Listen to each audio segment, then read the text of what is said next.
Bata pa kami ay itinuro na sa likas na yaman tayo ay sagana. Magaling pa tayo sa maraming aspekto. Ngunit bakit ngayon nauumusan na tayo? Kalapit pansang mga Asyano, ngayon nangungunan na dating nasa dulo. Sa bansa natin sila naging edukado, ngayon sa kanila na tayo umaangkat ng produkto. Biningbigkas kaalaman nagmula sa atin, ngayon sa kanila pa tayo aangkat ng isa sa atin. Ating balikan, pag-isipan ng kasaysayan, masusisuriin at ating alamin. Paulit-ulit natin nagbabago senaryo. Pagmasdan sa bawat aspeto kung may pagbabago, ikumpara noon at ngayon sa estadistiko ng larawan numero. Wasto na ba ating panuntunan ng kandidatong inilalaan? Yung kita niya ngunit marunong sa pamahalaan. Sino ba inuunang isipin? Buong bansa ba o kaibigan?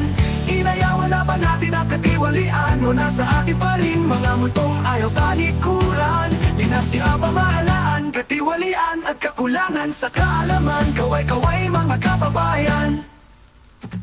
Edukasyong akma, pagtuon ng pansin kaysa palpak na kurikulum ng trending. Programang wasto, huwag aalisin, huwag palitan ang impratikal na nais pasikatin. Totoong pagkamakabayan ang paiiralin, huwag lang paulit-ulit na pagpapapansin. Walang katapusang tunggalian ang saloobin, ngunit kababayan din ang madalas banggain. Ating balikan, pag-isipan ng kasaysayan, masusisuriin at ating alamin. Paulit-ulit na di nagbabagong senaryo. Pagmasdan sa bawat aspeto kung may pagbabago, ikumpara noon at ngayon sa estadistiko ng larawan numero. Wasto na ba ating panuntunan ng kandidatong inilalaan? Yung kita niya ngunit marunong sa pamahalaan. Sino ba inuunang isipin? Buong bansa ba o kaibigan? Inayawan na ba natin ang katiwalian? O nasa atin pa rin mga multong ayaw talikuran? Dinasya pamahalaan, katiwalian at kakulangan sa kaalaman. Kaway-kaway mga kababayan. Meritokrasya, ipinatupad sa iba, mabisa itong napatunayan. Sistemang panlipunang kakayahan ng batayan, hindi ang impluensya, yaman at kasikatan. Edukasyon, konsultasyon at partisipasyon ng mamamayan ang kailangan para sa pangkahalatang pagbabago ng bagong henerasyon. Ating balikan, pag-isipan ng kasaysayan, masusisuriin at ating alamin. Paulit-ulit natin nagbabagong senaryo.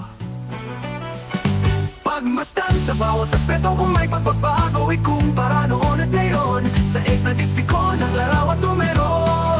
Wasto na ba ating panuntunan ng kandidatong inilalaan? Yung dita niya ngunit marunong sa pamahalaan. Sino ba inuunang isipin? Buong bansa ba o kaibigan?